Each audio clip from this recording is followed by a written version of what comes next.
अस्सलाम वालेकुम जी। आज का हमारा टॉपिक है लर्निंग। डेवलपमेंटल साइकोलॉजी का जो है वो एक इम्पोर्टेंट यूनिट है लर्निंग। लर्निंग किस किस तरीके से की जाती है, कौन कौन सी टाइप्स हैं, कौन कौन सी थ्योरीज हैं, कौन कौन से फैक्टर हैं जो लर्निंग पे अफेक्ट करते हैं, कौन कौन से मेथड्स हैं जिससे जो है वो लर्निंग को बेहतर किया जा सकता है। उन सब के बारे में जो है वो हम आज डिस्कस करेंगे। सबसे पहले आ जाएँ, आपको लर्निंग की जो है वो अच्छी सी डेफिनेशन याद होनी चाहिए। अभी 4 डेफिनेशन आपके सामने बताई हैं, इनमें से कोई सी 2 जो आपको अच्छी लगी आप उनमें से वो याद कर सकते हो। सबसे पहले गेट है। गेट ने लर्निंग को डिफाइन किया कि लर्निंग क्या है, the modification of behaviour through experience and practice. यानी लर्निंग क्या है जिसमें आप अपने बिहेवियर को मॉडिफाई करते हो। मॉडिफाई मीन पहले से बेहतर करते हो। बेहतर कैसे? With the passage of time, जैसे जैसे आपका एक्सपीरियंस बढ़ता जाता है वैसे वैसे आपके बिहेवियर में जो है वो मॉडिफिकेशन आती रहती है। प्रैक्टिस, आप एक स्किल को जितनी दफ़ा परफॉर्म करते हो उतना ज़्यादा उसके अकॉर्डिंग टू आपके जो है वो उस स्किल में या उसको परफॉर्म करने की एबिलिटी में जो है वो मॉडिफिकेशन आना शुरू हो जाती है। फिर गिल फोल्ड है, इसने डिफाइन किया लर्निंग को कि लर्निंग क्या है, द चेंज इन बिहेवियर। जब आपके बिहेवियर में कोई चेंज आता है तो उसे लर्निंग कहते हैं। और वो चेंज क्यों आता है? वो आता है as a result of experience. इसी तरह अंडरवुड ने जो है वो डिफाइन किया लर्निंग को कि लर्निंग क्या है, एक्विजिशन। एक्विजिशन कहते हैं एक्वायर करना, हासिल करना of new response for the enhance execution of old one. यानी जो पुरानी चीज़ें आपने सीखी होती हैं, जब आप उसके अंदर कोई नया चेंज लेके आते हो, कोई न्यू रिस्पॉन्सेज उसके अंदर ऐड करते हो, कोई न्यू चीज़ उसके अंदर ऐड करते हो, तो उसको कहते हैं लर्निंग। यानी जो पुराना आपके पास नॉलेज होता है, जब आप उसको ऐड करते हो उसमें कोई चीज़, तो उस एक्वायर्ड जो आपने नॉलेज न्यू एक्वायर किया, न्यू रिस्पॉन्स एक्वायर किया, हासिल किया, उसको आप कहते हो लर्निंग। क्रो एंड क्रो ने डिफाइन किया था लर्निंग को कि learning involve the acquisition of habits, knowledge and attitude. इसने ये कहा था कि लर्निंग क्या है, जब आप कोई नई न्यू हैबिट सीखते हो, आपके अंदर कोई नई आदत आती है, आपके पास पहले जो नॉलेज होता है उससे ज़्यादा नॉलेज जब आप एक्वायर करते हो या न्यू नॉलेज गेन करते हो, या आपके एटीट्यूड में कोई चेंज आता है, वो इधर पॉजिटिव या नेगेटिव जो भी चेंज आया, तो उसको आप कहते हो लर्निंग।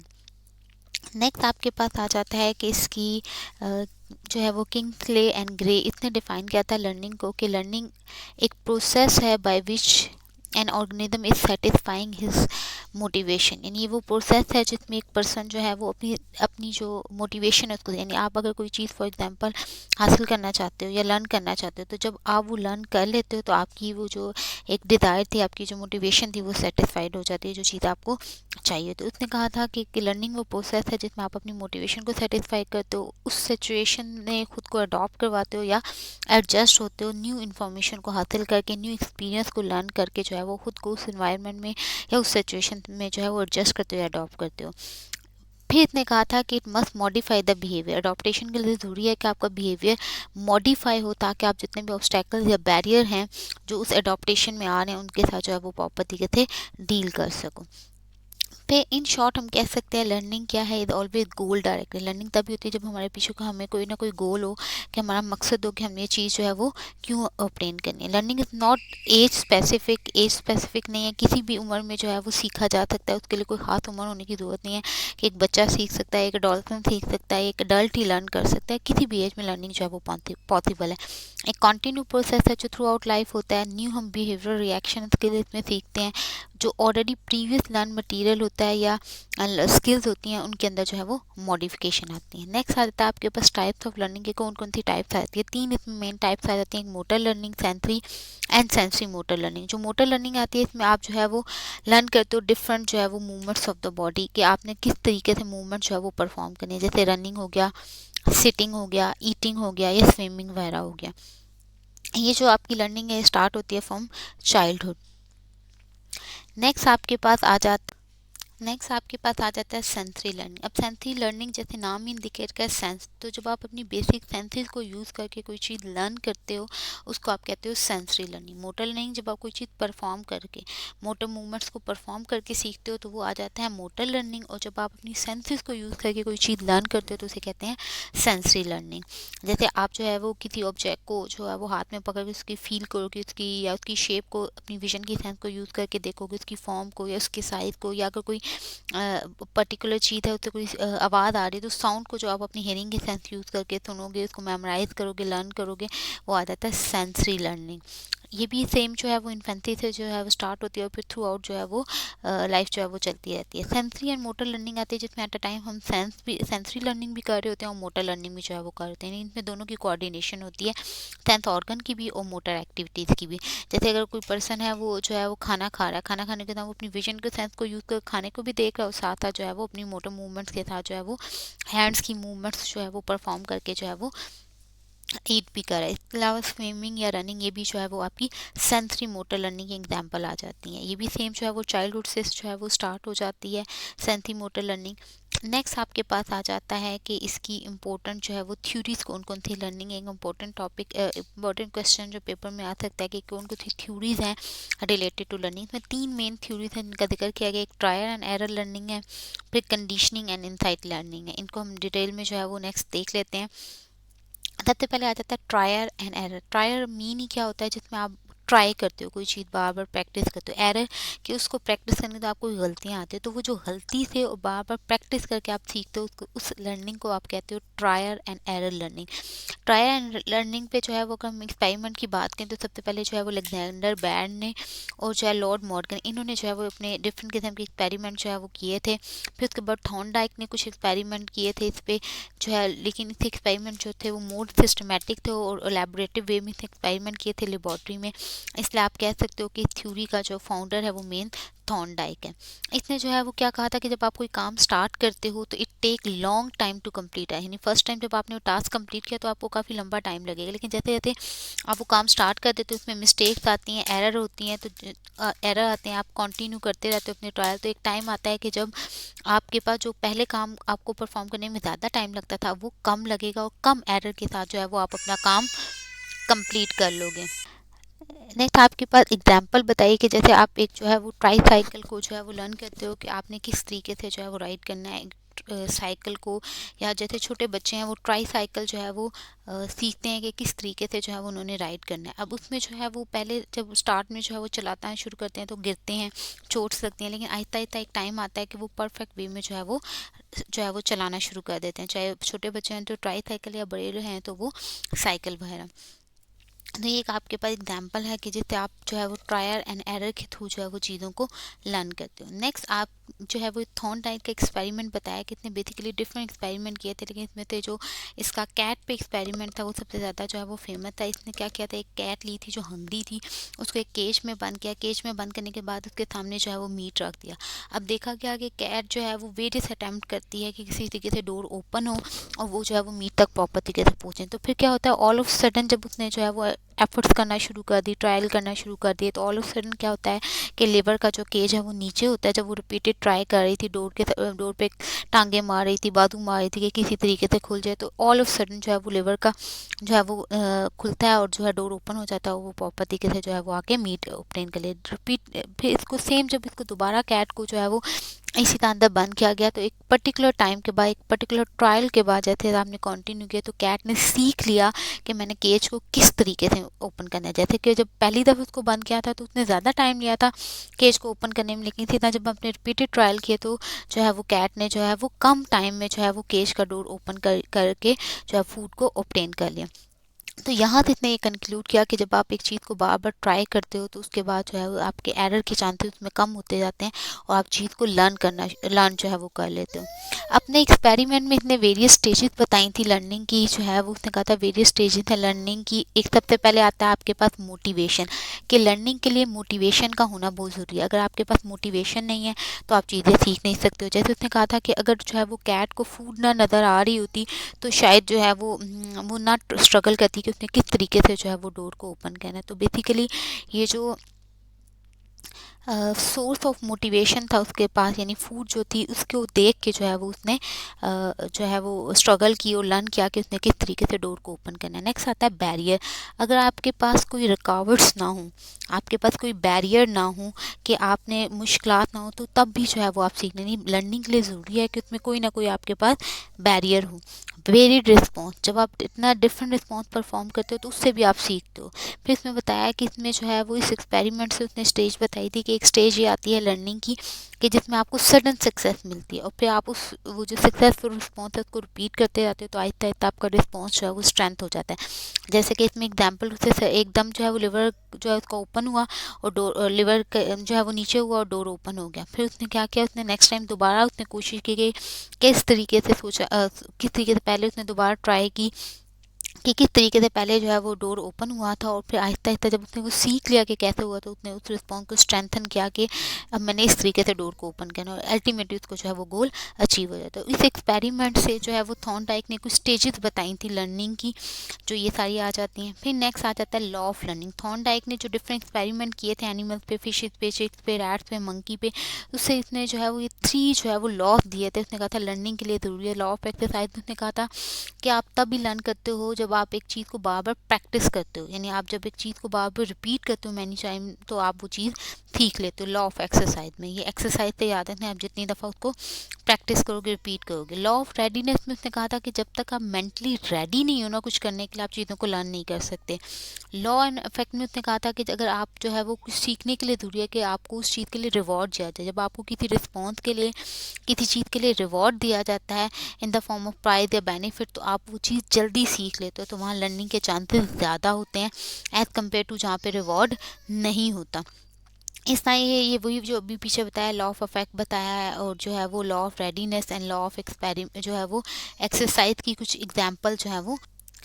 अब इस डायग्राम में आप देख सकते हो, ये सबसे पहले लॉ ऑफ एक्सरसाइज दिखाया है। इसमें वो कह रहा है कि आई हैव स्टॉप स्टडिंग, काफ़ी लंबे टाइम से मैंने पढ़ना छोड़ दिया, इसलिए मेरे लिए डिफ़िकल्ट लग रहा है। तो लॉ ऑफ एक्सरसाइज के अकॉर्डिंग क्या है कि जब वो बार बार एवरी सिंगल डे उसको चीज़ को स्टडी करता है, तो उसके लिए ईजी हो जाता है स्टडी करना। इस तरह आप ये ऊपर एग्जाम्पल देख सकते हैं कि इसमें बताया हुआ है कि जो है वो law of I love eating chocolate again and again because every time I eat I feel so good, यानी वो जो है वो उसको जो है वो चीज़ को रेडी होता है, मेंटली रेडी होता है, इसलिए जो है वो उस चीज़ को जो है वो उस चीज़ को जो है वो आप कह लो रिवॉर्ड उसको जो है वो मिलता है, उस चीज़ के लिए एक खुशी मिलती है, इस वजह से जो है वो बार बार चॉकलेट को जो है वो खाता है या वो खाती है वो पर्सन। नेक्स्ट आता है लॉ ऑफ रेडीनेस में बताया कि student you learn best when you know why you need to learn, यानी जब आपको उसके पीछे जो है वो कोई विलिंगनेस हो, आप रेडी हो, आपको जो है मोटिवेशन हो कि हाँ मैंने ये चीज़ सीखनी है। जैसे एग्ज़ाम के दौरान आगे पीछे आप लोगों को शायद चीज़ें वैसे मेमोराइज नहीं हो रही होती, लेकिन एग्ज़ाम के करीब चूँकि आप विलिंग होते हो तो आपको चीज़ें जल्दी रिटेन भी हो रही होती है, आप पूरी तवज्जो से अटेंशन से चीज़ों को जो है वो सुनते भी हो। तो थॉर्नडाइक ने जो है वो 3 लॉज बताए थे जो इंपॉर्टेंट है। लॉ ऑफ लर्निंग यूएचएस के पास पेपर के एग्जाम के लिए आते, यूएचएस के एग्जाम के लिए आते एक इम्पोर्टेंट क्वेश्चन है। फिर नेक्स्ट आता है लिमिटेशन की। इसकी थ्योरी में लिमिटेशन क्या थी, जो लर्निंग की जो ये try and error learning theory जो है वो उसमें एक लिमिटेशन ये थी कि ये सिर्फ चिल्ड्रन पे, एबनॉर्मल्स पे या एनिमल के लिए एप्लीकेबल थी। जो इंटेलेक्चुअली ब्राइट लोग थे उनके लिए अप्लाई नहीं थी, क्योंकि इसमें सिर्फ ट्रायल एंड ब्लाइंड अटैम्प्ट्स की बात की थी, इनसाइट की यानी इंटेलेक्चुअल एबिलिटीज़ का तो जिक्र ही नहीं था, इसलिए एक ये लिमिटेशन थी। सेकंड इसमें था कि इसमें कोई कॉग्निटिव फंक्शन ऑफ ब्रेन का जिक्र नहीं किया। थर्ड में ये था कि इसने सिर्फ जो है वो ब्लाइंड या मैकेनिकल अटैम्प्ट पे इम्पोर्टेंस दी थी, इनसाइट पे जो है वो इनसाइट पे इतनी जो है वो बात नहीं, इनसाइट मीन के इंटेलेक्चुअल एबिलिटीज़ पे उस पर जो है वो इतनी बात नहीं की थी। नेक्स्ट आपके पास आ जाता है हमारे पास कंडीशनिंग जो है वो थ्योरी, जो आपकी जो है वो सेकंड थ्योरी आ जाती है कंडीशनिंग, जिसमें हम 2 चीज़ों का जिक्र करेंगे, क्लासिकल कंडीशनिंग का और एक ओपेरेंट जो है वो कंडीशनिंग का। ओपेरेंट कंडीशनिंग बात की जाए तो इसमें ये बात किया जाता है कि आप किसी का बिहेवियर को एसोसिएट करते हो उसके कॉन्सिक्वेंसेस से। ओपेरेंट कंडीशनिंग में एक पर्सन कोई बिहेवियर लर्न करता है उसको उसके कॉन्सिक्वेंसेस के साथ एसोसिएट करके, जबकि क्लासिकल पर जो कंडीशनिंग है उसमें एक सब्जेक्ट लर्न करता है जब वो 2 अनरिलेटेड स्टिमुलाई को एक दूसरे से रिलेट करता है, तो तब वो कोई ना कोई चीज़ सीखता है। जैसे कि इसमें आइवन पैब्लो का एक्सपेरिमेंट का जिक्र किया कि जब उसने उस बेल को फूड के साथ एसोसिएट किया तो उसने सीखा कि अब बेल बजेगी तो मुझे फूड मिल जाएगी, मुझे जो है वो फूड मिल जाएगी। तो इसने ये लर्न किया ना, तो उसने जो जब हम 2 अनरिलेटेड स्टिमुलाई को जो है वो एक दूसरे के साथ एसोसिएट करें तो उससे जो लर्निंग टेक प्लेस होती है उसे कहते हैं क्लासिकल कंडीशनिंग। और एक पर्सन जब लर्न करता है कोई बिहेवियर उसको उसके कॉन्सिक्वेंस के साथ एसोसिएट करके, तो उसको कहते हो ओपेरेंट कंडीशनिंग। क्लासिकल कंडीशनिंग में आइवन पैवलोव ने बेसिकली एक्सपेरिमेंट किया था। इसने क्या किया था कि जो है वो पहले फूड, एक डॉग लिया, उसके सामने उसने फूड रखी, तो उसने देखा कि जैसे ही फूड उसके सामने ये डॉग ने स्लाइवेट किया। ये भी बिफोर कंडीशनिंग की बात है, इसमें कोई कंडीशन अप्लाई नहीं की। बिफोर कंडीशनिंग मीन कि अभी आपने कोई कंडीशन अप्लाई नहीं की, जो नेचुरल एक आपके पास जो है एक नेचुरल जो रिस्पॉन्स होता है कि फूड एक स्टिमुला है और उसको देख के जो है वो डॉग के माउथ में स्लाइवा प्रोड्यूस हुआ, यानी एक रिस्पॉन्स प्रोड्यूस हुआ। तो फूड अभी अनकंडीशनल स्टिमुला था जिसपे कोई कंडीशन अप्लाई नहीं की। इसना जो स्लाइवेशन थी वो एक अनकंडीशनल रिस्पॉन्स है। आफ्टर कंडीशनिंग अब हमने कंडीशन डाल दी, यानी हमने पहले स्टिमुलस सिर्फ एक था फूड, अब हम एक और स्टिमुलस ले आए बेल, उसको हमने कंडीशनल स्टिमुलस का डाला, क्योंकि अब हमने कंडीशन डाल दी ना कि आप पहले बेल बजाते हो उसके सामने, डॉग के सामने, और फिर उसके बाद फूड को जो है वो प्रेजेंट करोगे। तो कुछ जो है वो मल्टीपल ट्रायल्स के बाद ये देखा गया कि अब वो डॉग जो पहले सिर्फ फूड को देख के स्लाइवेट कर रहा था, अब वो बेल को ही देख के जो है वो उसने स्लाइवेशन जो है वो स्टार्ट कर दी। तो यहाँ से उन्होंने कंक्लूड किया कि बेल एक स्टिमुलस था, इतना फूड एक स्टिमुलस था। तो दो स्टिमुलस को डॉग ने एक दूसरे के साथ एसोसिएट किया कि अगर बेल बजी है तो डेफिनेटली मुझे फूड भी मिलनी, क्योंकि उसने ये लर्न किया अपने प्रीवियस जो है वो ट्रायल थे कि जो है इन दोनों को आपस में कोई ना कोई एसोसिएशन है। तो यहाँ से जो है वो आइवन पैवलोव ने जो है क्लासिकल कंडीशनिंग का जो है वो कॉन्सेप्ट किया। जैसे आप ये देख सकते हैं, पहले नेचुरल स्टिमुलस दिखाया हुआ है, जिसको आप कंडीशनल स्टिमुलस भी कहते हैं, अनकंडीशनल स्टिमुलस, यानी आप पहले खाली बेल बजाओगे, डॉग कोई रिस्पॉन्स नहीं शो करेगा। लेकिन वही डॉग के सामने आप फूड लेके आओगे तो डॉग रिस्पॉन्स शो करेगा, स्लाइवेशन करेगा। फिर थर्ड में दिखाया हो कि आप कंडीशन करते हो, यानी आप बेल बजाते हो देन फूड देते हो, या दोनों को एक साथ जो है वो देते हो। पहले बेल बजाई और फूड दी, तो उसके बाद स्लाइवेशन हुई। तो आहिस्ता आहिस्ता डॉग ने सीख लिया कि अब खाली बेल भी बजे तो उसके माउथ में स्लाइवेशन स्टार्ट हो जाती है। यूसीएस अनकंडीशनल आपके पास स्टिमुलस आ जाता है, इस तरह CS conditional stimulus, UCR unconditional response, NCR आ जाता है कंडीशनल रिस्पॉन्स। नेक्स्ट आपके पास एक टर्म दिए गए एक्सटिंक्शन।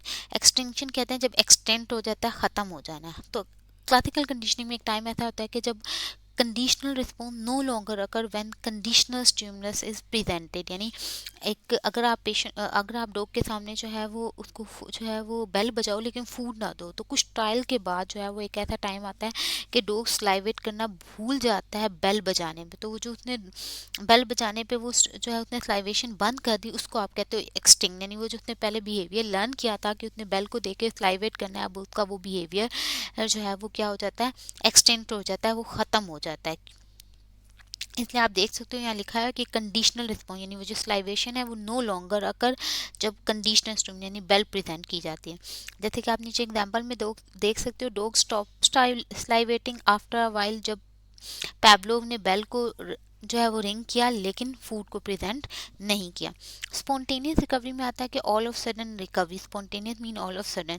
तो इसमें एक डॉग ने जो बिहेवियर लर्न किया होता है, अगर कुछ टाइम के बाद वो एक्सटेंट हो जाए, एक्सटेंट होने के बाद आफ्टर सम रेस्ट ये देखा गया है कि वो जो एक्सटेंट रिस्पॉन्स है, अब याद रखना है यहाँ पे जो रिस्पॉन्स का सडन अपीयरेंस हुई है वो एक्सटेंट रिस्पॉन्स की जो ख़त्म हो चुका था उसकी सडन रीअपीयरेंस होती है आफ्टर सम रेस्ट, उसको कहते हैं स्पॉन्टेनियस रिकवरी। यानी डॉग भूल गया था कि बेल बजने पे जो है वो उसको फूड मिलेगी और ही स्लाइवेटिंग, लेकिन कुछ रेस्ट के बाद देखा गया कि डॉग ने ऑल ऑफ सडन जो है वो बेल की आवाज़ सुनते ही साथ ही स्लाइवेशन स्टार्ट कर दी। तो यहाँ से उन्होंने जो है वो स्पॉन्टेनियस रिकवरी का कॉन्सेप्ट दिया। नेक्स्ट आता है इंस्टिंक्चुअल जो है वो ड्रिफ्ट। इंस्टिंक्चुअल ड्रिफ्ट कहते हैं ये बेसिकली टेंडेंसी होती है कुछ ट्रेन एनिमल में कि वो रिवर्ट हो सकते हैं बैक टू इंस्टिंक्चुअल बिहेवियर, यानी अगर उन्होंने जो है वो कोई न्यू बिहेवियर सीखा है तो कुछ टाइम के बाद जो है वो वापस अपने जो इंस्टिंक्ट जो उनका बिहेवियर था, जो इंस्टिंक्ट था यानी इनेट बिहेवियर था, वो दोबारा उनके अंदर रिवर्ट हो जाता है। जैसे एग्जाम्पल आप देख सकते हो कि नीचे बताया हो कि ह्यूमन या animal can learn to perform different behaviour, लेकिन टाइम आता है कि when they stop performing their behaviour in the way they learn, और वापस अपने उस इंस्टिंक्चुअल बिहेवियर की तरफ वापस आ जाते हैं जो उनका इनेट बिहेवियर जो है वो होता है। इसको आप कहते हो इंस्टिंक्चुअल ड्रिफ्ट। नेक्स्ट आ जाता है आपके पास इंस्ट्रूमेंटल कंडीशनिंग या आपकी ओपेरेंट कंडीशनिंग, जिसमें बात की थी कि एक पर्सन लर्न करता है जब वो एसोसिएट करता है बिहेवियर को एक उस पर उसके एसोसिएट करते हैं एक पर्टिकुलर कॉन्सिक्वेंस के साथ। जैसे कि बताया हुआ है कि यहाँ पे कि ओपेरेंट कंडीशनिंग भी एक टाइप है एसोसिएटिव लर्निंग की, जिसमें एक बिहेवियर को आप स्ट्रेंथ करते हो या मॉडिफाई करते हो, इधर रीइंफोर्समेंट से या पनिशमेंट से आप उस बिहेवियर को मॉडिफाई करते हो। इसमें जो है वो दो तरह की रीइंफोर्समेंट का जिक्र किया गया, एक कॉन्टीन्यूस और दूसरी पार्शियल। कॉन्टीन्यूस जिसमें आप कॉन्टीन्यूसली जो है वो रीइंफोर्समेंट दे रहे हो, पार्शियल जिसमें आप जो है वो कभी देते हो कभी नहीं देते हो, यानी कंप्लीट जो है वो रीइंफोर्समेंट नहीं दी जाती। इसमें स्किनर ने बेसिकली एक्सपेरिमेंट किया था। इसमें इसने क्या किया था कि एक जो है वो माउस लिया था और उसको जो है वो इस तरीके से जो है वो उसके सामने जो है वो एक केज रखा और उसमें दो बेल्स रखे, दो बटन रखे। अगर जो है वो ग्रीन था और एक रेड था, ग्रीन को प्रेस करता तो उसको फूड मिलती थी और जब रेड वाला था उसको प्रेस करने पे उसको शॉक जो है वो मिलता था। तो यहाँ से जब माउस ने जो है वो ग्रीन बेल को प्रेस किया तो उसको फूड मिली, ही फील वेरी हैप्पी। इतना जब उसने रेड को दबाया तो उसको जो है वो उसको वो शॉक मिला। तो यहाँ से माउस ने सीखा कि मैंने कौन सा बेल बजाया जिससे उसको रीइंफोर्समेंट मिल रही थी, रिवॉर्ड मिल रहा था, वो बार बार जो है वो कर रहा था, और जिससे उसको पनिशमेंट मिली थी उसने वो उसको बजाने से अवॉइड किया कि उसे नेक्स्ट टाइम जो है वो शॉक ना लगे। तो यहाँ से उन्होंने ओपेरेंट कंडीशनिंग का कॉन्सेप्ट दिया। ओपेरेंट कंडीशनिंग में हम बात करते हैं रीइंफोर्समेंट एंड पनिशमेंट की, कि इससे जो है वो बिहेवियर को मॉडिफाई किया जा सकता है। अगर रीइंफोर्समेंट की बात की जाए तो इसमें दो टाइप्स से फर्दर आ जाती है, एक पॉजिटिव और दूसरी नेगेटिव। इस तरह पनिशमेंट की बात की जाए तो इसमें भी जो है वो दो आ जाती हैं, एक पॉजिटिव और एक आपके पास नेगेटिव आ जाती हैं। अगर पॉजिटिव रीइंफोर्समेंट की बात की तो बेसिकली रीइंफोर्समेंट से हमने कोई ना कोई बिहेवियर इंक्रीज करना होता है, ये याद रखना है, और पनिशमेंट से हमने बिहेवियर डिक्रीज करना है। इस तरह जो रीइंफोर्समेंट है उसमें जो पॉजिटिव है, आप उसमें इस डायग्राम से याद रख सकते हो कि पॉजिटिव में हमने कोई चीज़ वैल्यूएबल चीज़ ऐड करनी है ताकि हमारा वो बिहेवियर इंक्रीज हो जो हम चाहते हैं।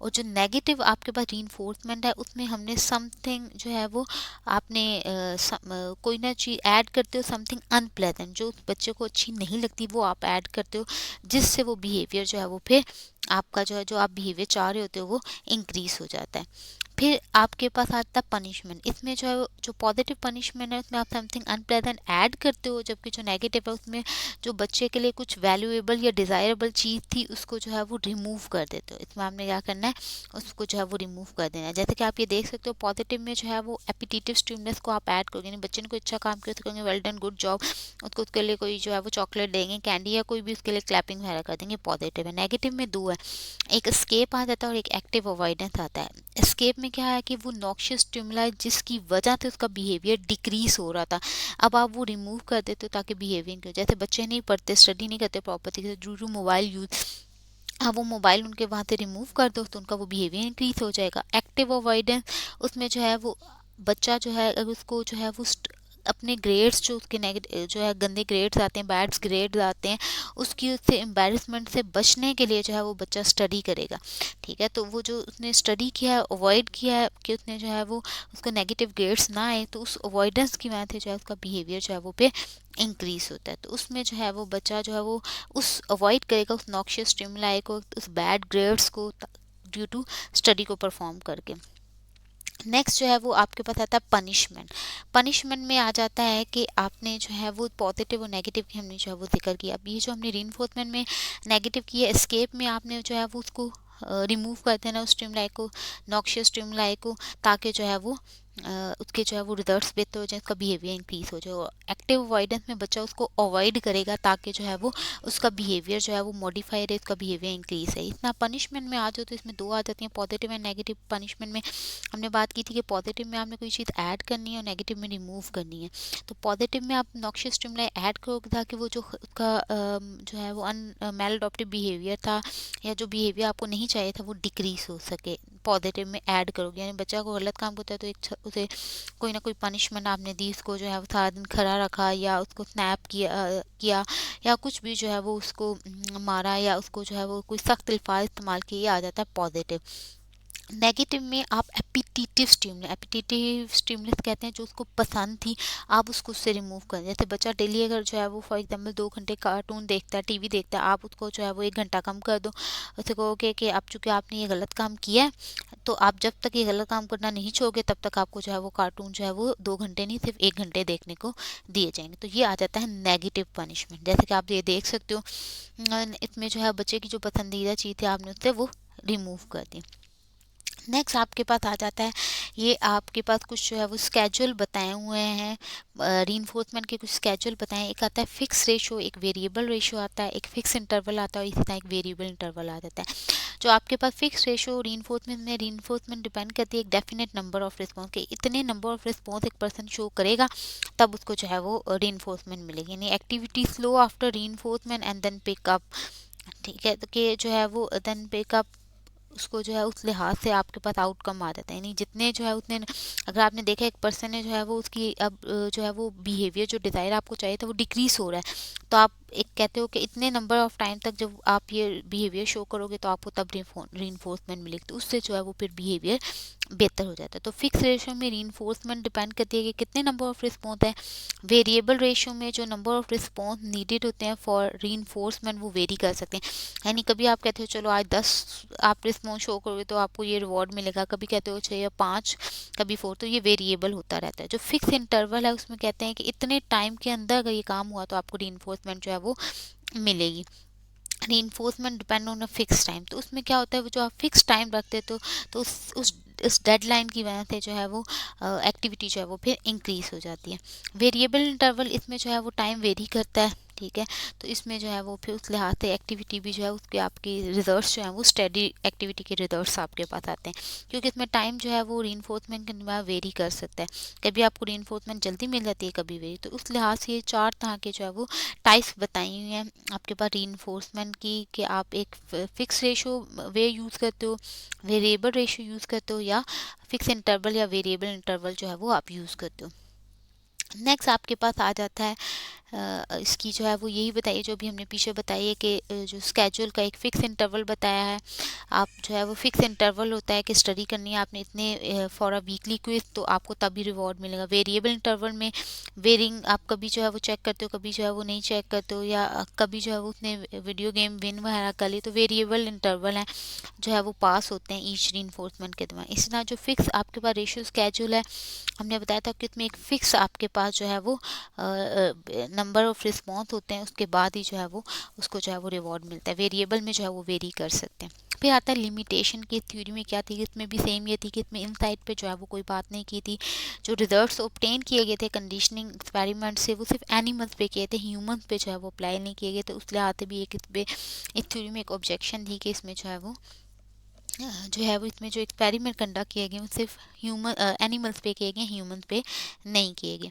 फिर नेक्स्ट आपके पास थ्योरी आ जाती है इनसाइट लर्निंग की थ्योरी। इनसाइट थ्योरी जो है ये बेसिकली प्रपोज जो है वो की गई थी bye Gestalt school of thoughts के।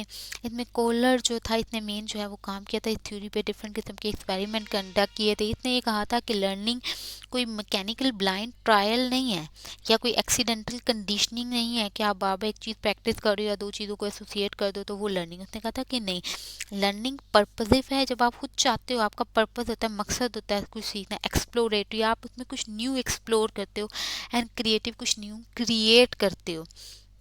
इसने कहा था कि इंसाइट क्या है अबाउट अ प्रॉब्लम सोल्यूशन। इसने कहा था जब आपको किसी प्रॉब्लम के लिहाज से एक इंसाइट डेवलप आप करते हो तो आप उसके लिहाज से फिर उसका सोल्यूशन जो है वो फाइंड आउट करते हो, तो उसको आप कहते हो लर्निंग। इसने कहा था कि individual does not require repetition या exercise on any. Insight learning में जो है उसको रेपिटेशन या एक्सरसाइज करने की ज़रूरत नहीं है। इसने डिफाइन किया था इंसाइट को कि इंसाइट मीन कि आप ऑब्जर्व करते हो न्यू रिलेशनशिप को, न्यू सेंसरी ऑर्गेनाइजेशन आप क्रिएट करते हो, या मीनिंगफुल पैटर्न जो है वो आप क्रिएट करते हो। सिंपल वर्ड में इसने कहा था कि इनसाइट क्या है, जब आप किसी प्रॉब्लम का सोल्यूशन फाइंड आउट करते हो, सोल्यूशन ढूंढने की कोशिश करते हो, और उसको जो है उसके लिहाज से फिर न्यू जो है वो देखते हो कि रिलेशनशिप आप उन दो चीज़ों का क्या बना सकते हो या किस तरीके से प्रॉब्लम को सॉल्व कर सकते हो उन दो चीज जो आपके पास मल्टीपल जो चीज़ें होती हैं आप उनको यूज़ करके।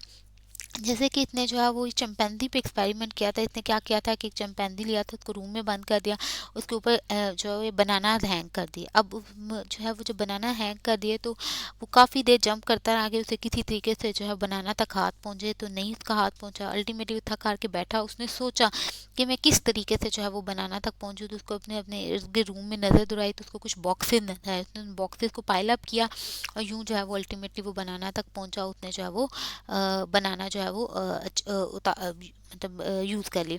तो यहाँ से इसने कंक्लूड किया कि चिंपैंजी ने जो है वो अपनी जो है ना तो ट्रायल बार बार किए ना ही कंडीशनिंग की, उसने जो है वो अपनी इनसाइट यूज़ की कि उसने उस प्रॉब्लम को जो है वो किस तरीके से सॉल्व जो है वो करना है। नेक्स्ट नेक्स्ट आपके पास आ जाता है इसी तरह ये कोई एक्सपेरिमेंट दिखाया हुआ है जिसमें ये भी चिंपैंजी पे ही है, लेकिन इसमें जो है वो आप देख सकते हो सामने जो है वो बनाना दिखा रखे हुए और दो स्टिक्स रखती हैं। तो काफ़ी देर जो है वो पहले चिंपैंजी कोशिश करता है कि जितना उसका हाथ पहुंच जाए उस बनाना तक, लेकिन नहीं पहुंचता। तो फिर वो अपनी इनसाइड को यूज़ करके जो सामने स्टिक्स हैं उनको जॉइन करता है और उससे जो है वो बनाना को ड्रैग करके जो है वो अपने तक लेके आता है और फिर उनको यूज़ कर लेता है। जैसे कि जो है वो इस एक्सपेरिमेंट में जो है वो इस एक्सपेरिमेंट से जो है वो कोलर ने कंक्लूड ये किया था कि इसने जो ये एक्सपेरिमेंट किया था उसने इसने कहा था कि डिफरेंट इनसाइड लर्निंग की डिफरेंट कैरेक्टरिस्टिक को जो है वो उसने बताया। तो उसने ये कहा था कि लर्निंग के लिए मोटिवेशन का होना बहुत ज़रूरी है। आपका कोई ना कोई गोल हो, जैसे इसमें उसका गोल था कि कितना बनाना तक पहुंचना। प्रॉब्लम ये था कि जो है बनाना ऊंचे हैं और उसका हाथ वहाँ तक नहीं जाता। Hesitation, trial, pause and attention of goal, ये सारा जो है वो लर्निंग के लिए ज़रूरी है। फिर उसने कहा था परसेप्शन एंड द होल, आप चीज़ों को अपनी इर्द गिर्द की इन्वायरमेंट को परसीव करते हो कि क्या क्या चीज़ों को यूज़ करके आप वो चीज़ हासिल कर सकते हो। जैसे वो बैठा उसने सोचा कि मैं रूम में क्या क्या चीज़ें हैं जिनको यूज़ कर सकता हूँ, सडन सक्सेस, और फिर उससे जो है उसे सक्सेस मिलती है। फिर इसमें उन्होंने बताई थी कि इनसाइड लर्निंग की एक कैरेक्टरिस्टिक ये है कि इनसाइट इज़ गिफ्टेड, मतलब ये हेरिडिटी होती है, एवरी पर्सन में जो है ये वेरी कर सकती है। इनसाइट जो है वो इंटेलिजेंस से या मिचोरिटी से भी रिलेटेड होती है। इस तरह उन्होंने ये कहा कि लर्निंग जो है लर्निंग विद इनसाइट जो है वो कि लर्निंग जो है वो इनसाइट से ही पॉसिबल है, कि आप जब इनसाइट यूज़ करते हो तो उससे आप चीज़ों को लर्न करते हो। नेक्स्ट इसकी 4 स्टेजेस बताइए लर्निंग के, जिसमें सबसे पहले आ जाता है प्रेपरेशन, देन इंक्यूबेशन, फिर इंसाइट एंड वेरिफिकेशन आता है। प्रेपरेशन में क्या करता है कि वो पर्सन जो है वो इनिशली जो है वो अपना सारा डाटा गैदर करता है, क्योंकि वो प्रॉब्लम को इनिशली सॉल्व नहीं कर पाता है तो वो सारी इन्फॉर्मेशन गैदर करता है। इंक्यूबेशन, फिर उस प्रॉब्लम को कुछ देर होल्ड करके अनकॉन्शियसली वर्कआउट करता है कि अगर मैं इस प्रॉब्लम को ऐसे सॉल्व करूँ तो क्या होगा। इनसाइट में जब वो अपनी जो है वो अपनी इनसाइट यूज़ करता है, अपनी कॉग्निटिव अपनी इंटेलेक्चुअल एबिलिटीज़ को यूज़ करता है, तो उससे सोल्यूशन को फाइंड आउट करने की कोशिश करता है कि क्या हो सकता है, एंड लास्ट में उसका जो है वो वेरीफाई करता है। जैसे कि डॉग था, पहले उसने डॉग्स गेम सॉरी चिंपैंजी इसने वो जो है जंप करके ट्राई करने की कोशिश की, नहीं हुई तो इसने बैठ गया। बैठ के बाद नेक्स्ट इसने इंक्यूबेशन सोचा कि मैं इस प्रॉब्लम को किस तरीके से सॉल्व करूँ, अपने इर्द गिर्द नज़र दुराई, काम किया कि क्या क्या रूम में चीज़ें हैं, क्या क्या हैं जिनको पे जो है वो जिन पे जो है वो यूज़ करके वो जो है वो मूव कर सकता है। तो ये जो उसने सोचा कि किस तरीके से मैं इसको पाइल अप करूँ तो मैं पहुँच जाऊँगा, वो आ जाता है इनसाइड। और लास्ट में उसको पाइल अप करके जो उसने ऑब्टेन कर लिए बनाना, वो आ जाता है, जिसमें वो लास्ट में जो है वो फिर वेरिफिकेशन आ जाती है। तो 4 स्टेजेस बताइए। फिर नेक्स्ट आता है लिमिटेशन। इसकी लिमिटेशन ये थी कि ये सिर्फ इंटेलिजेंट इंडिविजुअल्स पे जो है वो एप्लीकेबल है, जो एनिमल्स हैं, चिल्ड्रन है, ये जो मेंटली रिटार्डेड पर्सन है, ये एबनॉर्मल है, उन पे आप ये अप्लाई नहीं कर सकते। इसी तरह इसकी एक लिमिटेशन ये थी कि इसमें कंडीशनिंग को बिल्कुल ही इग्नोर कर दिया गया था, और जो प्रॉब्लम दिए गए थे एनिमल्स को वो बड़े बेसिक थे सिंपली, मतलब इतने ज़्यादा कॉम्प्लिकेटेड प्रॉब्लम नहीं थे। तो इस पर एक ऑब्जेक्शन ही दायर किया गया था इस थ्योरी पे कि डेली लाइफ में तो बहुत डिफ़िकल्ट प्रॉब्लम थे, लोगों को फेस करना पड़ता है, तो जबकि इस एक्सपेरिमेंट में तो एक सिंपल सी प्रॉब्लम को जो है वो उसका जिक्र किया गया। नेक्स्ट आता है social learning theory. Social learning theory जो है वो सजेस्ट करती है कि आप कोई भी बिहेवियर लर्न करते हो जब आप दूसरों को ऑब्जर्व करते हो, फिर आप दूसरों को ऑब्जर्व करके उसको इमिटेट करते हो। इमिटेट मीन कॉपी करने की कोशिश करते हो, तो यूँ आप कोई बिहेवियर सीख जाते हो। अल्बर्ट बेंडोरा साहिब ने जो है वो ये सोशल लर्निंग थ्योरी को डेवलप किया था। इसने कहा था जो है वो ये कुछ टाइप्स हैं लर्निंग की, लर्निंग में ये कुछ स्टेजेस हैं जो इन्वॉल्व होते हैं। उसने कहा था सबसे पहले जब आप किसी चीज़ पर अटेंशन देते हो, अटेंशन देने के बाद आप चीज़ को जो आपने नॉलेज वहाँ से किया या जो ऑब्जर्वेशन की आप उसको अपने रिटेन करते हो, फिर उससे रिप्रोड्यूस करते हो, यानी उसको जो है उसको कॉपी इमिटेट करने की कोशिश करते हो, और लास्ट में जो है वो आप फिर आपको एक मोटिवेशन मिलती है कि you learn a particular behaviour. फिर नेक्स्ट आता है इसमें लर्निंग स्टाइल। लर्निंग स्टाइल में आ जाता है एक वर्बल, जिसमें आप वर्ड्स के थ्रू चीज़ों को लर्न करते हो, विजुअल जिसमें चीज़ों को देख के लर्न करते हो, म्यूजिकल ऑडिटरी जिसमें आप चीज़ों को सुन के लर्न करते हो, फिजिकल या काइनेस्थेटिक आता है जिसमें आप अपने हाथ से कोई चीज़ परफॉर्म करके सीखते हो, लॉजिकल या मैथमेटिकल में आता है आप चीज़ों के दरमियान लॉजिक यूज ढूंढते हो, उससे जो है वो सीखते हो, लर्न करते हो, सोशल जिसमें आप लोगों के साथ मिलजुल के इंटरेक्ट करके सीखते हो, सोलिटरी जिसमें आप अकेले खुद से जो है वो अलोन चीज़ों को परफॉर्म करके काम करके जो जो है वो लर्न करते हो, कॉम्बिनेशन के आप डिफरेंट जो जो हमने बाकी सारे भी लर्निंग स्टाइल का जिक्र किया, इनको यूज़ करके सीखते हो। फिर टाइप ऑफ लर्नर है जो सिर्फ विजन को यूज़ करके चीज़ों को सीखते हैं, उन्हें आप कहते हो विजुअल। जो खुद करके सीखते हैं उन्हें आप कहते हो काइनेस्थेटिक। जो सुन के जो है वो चीज़ों को ज़्यादा अच्छे से लर्न कर सकते हैं उन्हें कहते हैं ऑडिटरी। जिन पे कोई ना कोई स्ट्रेस जब आती है तो तब वो चीज़ों को सीखते हैं। इतना के भी लर्नर, कुछ ऐसे भी लर्नर हैं।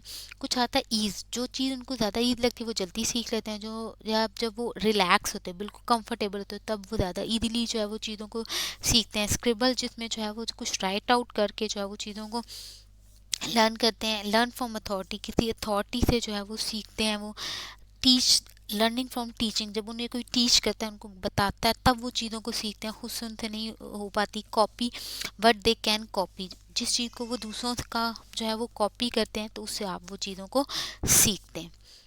नेक्स्ट कुछ फैक्टर्स बताएं जो अफेक्ट करते हैं लर्निंग को। इसमें सबसे पहले आ जाता है आपके पास मोटिवेशन। लर्निंग के लिए मोटिवेशन होने का बहुत ज़्यादा ज़रूरी है। जब तक आपके पास कोई मोटिवेशन नहीं है ना, आपके बिहाइंड कोई वजह नहीं है, कोई सोर्स नहीं है, कोई गोल नहीं है, आपको कोई है नहीं कि मैं ये क्यों काम करूँ, तब तक जो है वो लर्निंग नहीं। जैसे आप सारे क्यों पढ़ रहे हो, अपने एग्जाम में अच्छे ग्रेड्स लेने के लिए। आपके लिए पास मोटी एग्जाम में अच्छे ग्रेड क्यों लेने, ताकि आपको एक अच्छी जो है वो आपके पास डिग्री आए। डिग्री लेने के बाद आप कॉम्पिटेंट होते हैं, आपके पास एक मोटिवेशन है जिसकी वजह से आप चीज़ें लर्न कर रहे हो। प्रैक्टिस, जितना बार बार प्रैक्टिस करते हो उतनी ज़्यादा आपकी लर्निंग अच्छी। प्रैक्टिस नहीं करोगे लर्निंग नहीं होगी। नेचर ऑफ लर्निंग मटेरियल, जो मटेरियल आप लर्न कर रहे हो किस तरह का, ईजी है या डिफ़िकल्ट है, वो लर्निंग पे अफेक्ट करता है। मीनिंगफुल है या अनमीनिंगफुल है वो है। कॉन्सेप्चुअल है या कॉन्सेप्चुअल है या नहीं है, जो है वो लेंथी है या शॉर्ट है, वो एक अफेक्ट करता है। लर्निंग मेथड, आप कौन से मेथड्स यूज़ कर रहे हो चीज़ों को लर्न करने के लिए। यानी आपने जो है वो जो है उसको जो है पॉइंट्स बना के चीज़ों को याद करो, या फ्री रिकॉल यानी रैंडमली जो है वो चीज़ें याद कर रहे हो, या एक सेटिंग में बैठ के सारा कुछ याद करो, या डिफरेंट सेटिंग में बैठ के याद करो, जो आगे में भी डिस्कस करते हैं। वो सारे अफेक्ट मेथड्स हैं जो अफेक्ट कर सकते हैं लर्निंग। इन्वायरमेंटल फैक्टर, इन्वायरमेंट आपकी कैसे, शोर शराबे में समटाइम लर्निंग टेक प्लेस नहीं होती है। इन्वायरमेंट कितनी पुरसकून है, उसका एक इफेक्ट आता है आपकी जो है वो लर्निंग पे। लर्नर पे जो है वो फिर आगे आता है कि लर्नर कैसे, लर्नर का इंटरेस्ट कितना है वो लर्निंग पे अफेक्ट करता है। वो कोई ड्रग्स वगैरह तो नहीं यूज़ कर रहा, उसका कोई रिसेंट ट्रॉमा तो नहीं हुआ, उसकी एज कितनी है। जैसे जो नॉर्मली एडल्ट हैं, अडल्ट हैं, अर्ली अडल्टहुड, उनमें लर्निंग जल्दी होती है as compare to old age में, या में जो है, या वो छोटा बच्चा है तो उसमें जो है वो लर्निंग उस लिहाज से जो है वो थोड़ा टाइम टेकिंग प्रोसेस होगा। इंटेलिजेंस आपकी कितनी है, आईक्यू लेवल कितना अच्छा है, वो लर्निंग पे अफेक्ट करता है। मेंटल सेटअप, कितने मेंटली रेडी हो चीज़ों को लर्न करने के लिए। आपकी हेल्थ कहती है, आपकी इमोशन, जब आप चीज़ों को लर्न करो उस टाइम आप क्या महसूस करो, कितना की इमोशन, अच्छी इमोशन महसूस करो या बैड इमोशन, वो आपका एक अफेक्ट करता है लर्निंग पे। फिर नेक्स्ट आपके पास आ जाता है मेथड्स ऑफ लर्निंग बताए हुए हैं। अब इसमें जो है वो डिफरेंट मेथड बताए हैं। सबसे पहले आता है मैथ्स और वर्सेस स्पेस लर्निंग।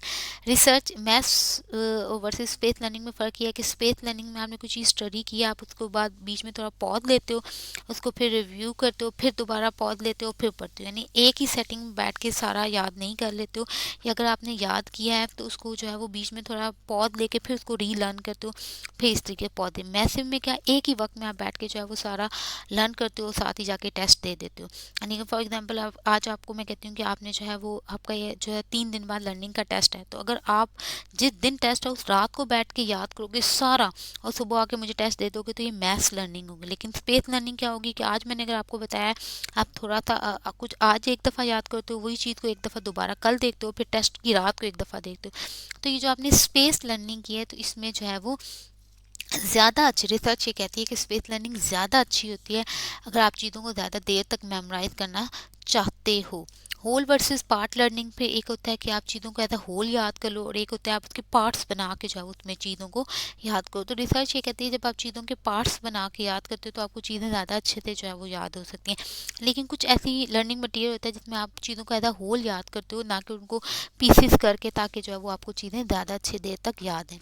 फिर आता है रेसिटेशन वर्सेस रीडिंग। जो है वो रेसिटेशन जो है, रिसाइटेशन में आता है आपके पास आ जाता है ये सॉरी रिएक्शन यहाँ लिखा है रेसिटेशन। रेसिटेशन की जब आप एक चीज़ को पहले रीड करते हो, रीड करने के बाद जो है देन उसको फिर रिकॉल करके याद करते हो, तो वो आपको ज़्यादा अच्छे से जो है वो याद आ जाती है एज़ कम्पेयर टू अगर आपने सिर्फ उसको रीड किया है। रीड करने के बाद आपको वो चीज़ भूल जाएगी, लेकिन अगर आपको रीड करने के बाद उसको रिकॉल भी करते हो तो वो आपको चीज़ ज़्यादा अच्छे से याद आ जाती है। फिर आता है serial versus free call. Serial आप उसको कोई सीरियल बना के, कोई उसके जो है वो आप स्टेप वाइज बना लो कि पहले ये पॉइंट आएगा, फिर ये आएगा, फिर ये आएगा, फिर ये आएगा। तो जब आप इस तरीके से याद करते हो तो रिसर्च ये कहती है ज़्यादा अच्छे तरीके से आप चीज़ों को लर्न कर सकते हो as compare to free recall. कभी शुरू से कोई चीज़ याद हो गई, बीच में कोई याद कर ली, एंड से कोई याद कर ली, तो ये जो फ्री रिकॉल है इसमें जो है वो चीज़ें आपको ज़्यादा देर तक याद नहीं रहती। लेकिन फ्री रिकॉल में देखा जाए तो आपको जो फ्री रिकॉल में चीज़ें आप उसको रिकॉल कर सकते हो, लेकिन लॉन्ग टाइम तक के लिए अगर आपने लर्निंग रखनी है, लॉन्ग टर्म चीज़ों तो को मेमोराइज करना है, तो उसमें सीरियल लर्निंग रिसर्च ये कहती है कि ज़्यादा बेहतर होती है। नॉलेज ऑफ रिजल्ट्स के आपके पास जो है वो उसके रिजल्ट्स का नॉलेज क्या है, वो आपका एक फैक्ट करता है लर्निंग के, यानी आपको जो है वो आउटकम जो है वो क्या आना है, वो भी एक है कि आपको क्या कितना नॉलेज है उसके रिजल्ट्स का, या आपका जो है वो आपने प्री रीडिंग कितनी की है, वो भी एक आपकी चीज़ों पे जो है वो भी एक अफेक्ट करता है लर्निंग पे, या वो भी एक वे है कि आपने किस तरीके से चीज़ों को लर्न कर सकते हो।